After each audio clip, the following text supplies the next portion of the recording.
हरियाणा के जो लड़के लड़कियां हैं कितनी मेहनत से ओलंपिक में मेडल जीत के लेके आते हैं। लेकिन जैसे मैंने कल न्यूज़ देखी कि हमारी बहनें साक्षी और विनेश फोगाट अपने मेडल गंगा नदी में बहाने जा रही हैं, तो मेरे को एकदम मोहम्मद अली साहब की याद आ गई। मोहम्मद अली साहब जो एक मशहूर मुक्केबाज रहे हैं, जिनको कैसिस क्ले के नाम से जाना जाता है।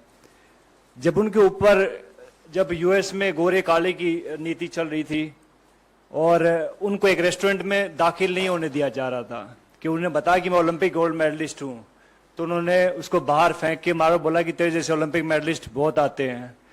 तो इस बात से आहत होके वो उसने अपना ओलंपिक मेडल ओहियो नदी में फेंक दिया था।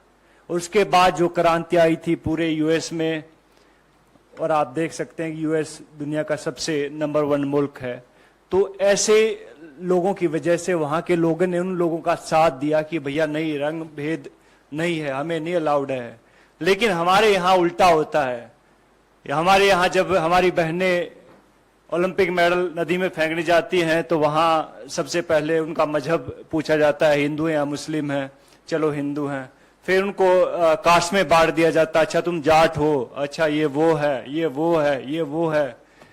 तो बहुत सारी चीजें। फिर उसके बाद जो उनकी आईटी सेल एक्टिवेट हो जाती है, फिर बहुत सारे लोग आते हैं कि गंगा मैंने ट्विटर पे देखा है, बिकॉज आईटी सेल की जो टीमें होती हैं कि हम आपको यहाँ प्रभावित नहीं करने देंगे, इससे हमारी गंगा नदी दूषित हो जाती है। तो ये देखकर बहुत दुख होता। बहुत सारे लोगों को नहीं मालूम होता कि ओलंपिक होता क्या है।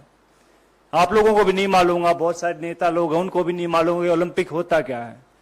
पहले जहां आप ट्रेनिंग कर रहे होते पहले वहां जीतना पड़ता है, जहां आप अखाड़े होते हैं वहां जीतना पड़ता है, नंबर 1 बनना पड़ता है उस वेट में। फिर जाके आपको डिस्ट्रिक्ट में ट्रायल होती है, लाइक भैया मैं भिवानी का रिप्रेजेंट करता हूं तो मैं यहाँ पे ट्रायल दूंगा, वहां 4-5 अकेडमी और होती है, वहां जीतना पड़ता है। फिर जाके स्टेट में जीतना पड़ता है, फिर जाके नेशनल में जीतना पड़ता है, फिर जाके एशिया में जीतना पड़ता है, और फिर जाके ओलंपिक में जीतना पड़ता है, तब जाके ओलंपिक मेडल आता है। अभी कई लोग गुटखा खा के बात तो कर देते कि ओलंपिक मेडल है, हमारे पैसे भी दो, ये वो दो। तो भैया पहले भी हमने बात कही थी इस बात में कि भैया अगर सरकार चाहेगी तो हम कहते हैं कि वो पैसे भी दे देंगे उनको, अगर ज्यादा इनको दिक्कत है इस चीज से। लेकिन ऐसा बन के दिखाओ, आप ऐसा मेडल लेके दिखाओ, उसके बाद आप बात कीजिएगा। तो बड़ा आसान होता किसी के ऊपर उंगली उठाना। तो बहुत कहते हैं कि दुख होता, हमें बहुत गुस्सा भी आता इस चीज से कि भैया हमारी बहनों का ये हाल इस सरकार ने कर दिया। इससे पहले मैं कई बार सोचता हूं कि अगर कांग्रेस के टाइम पे अगर ये सब चीजें होती तो क्या होता। आपने सवाल पूछे क्या होता।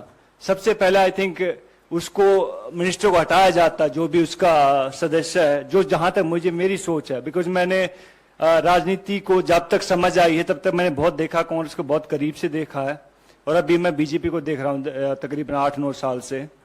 तो लेकिन बहुत चेंज है इन दोनों की पॉलिटिक्स में। तो सबसे पहले आई थिंक कांग्रेस उसको निकालते, उसके बाद कहते हैं कि सबसे पहले प्रधानमंत्री या स्पोर्ट्स मिनिस्टर उनसे बात करते, अपनी बहनों से बुलाते कि भैया हाँ दिक्कत क्या हुई, क्या परेशानी है।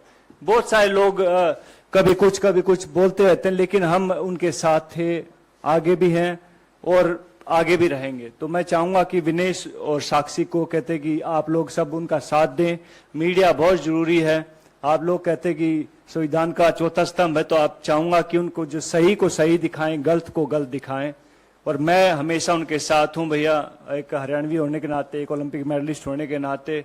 और ये सब चीजें बिकॉज हरियाणा का हमने देखी है। हरियाणा में जब हुड्डा साहब की गवर्नमेंट आई थी तब ये शुरू हुआ था सब चीजें। उससे पहले कितने ओलंपिक मेडल आए थे भाई साहब, आपसे आने से पहले कितने ओलंपिक मेडल आए थे? बहुत कम आए थे। लेकिन जैसे वहां पे कांग्रेस की सरकार आई, हुड्डा साहब की सरकार आई, तब वहां में कैश प्राइज मिलने शुरू हुए थे, 31,000, 51,000, 1 लाख रुपए। और हमारे लिए बहुत अहम होता था वो 31,000, 21,000 और 15,000 की राशि बहुत अहम होती थी। तो रेवोल्यूशन होता है, चेंज होने में बहुत टाइम लगता है, और चेंज किया है, कांग्रेस ने किया भैया, हुड्डा साहब ने किया है। और अब सब लोग कहते हैं कि हरियाणा से बिलोंग करता हूं तो मुंह बांट देखने लग रहे हैं वहां के, भैया हाँ कहाँ गई सरकार, कहाँ गई वो सरकार। तो भैया टाइम आता, हर एक चीज का टाइम होता है। तो वो कहते हैं कि बड़े बड़े लोग इस दुनिया में नहीं रहे तो ये भी नहीं रहेंगे एक दिन, जस्ट वेट एंड वॉच।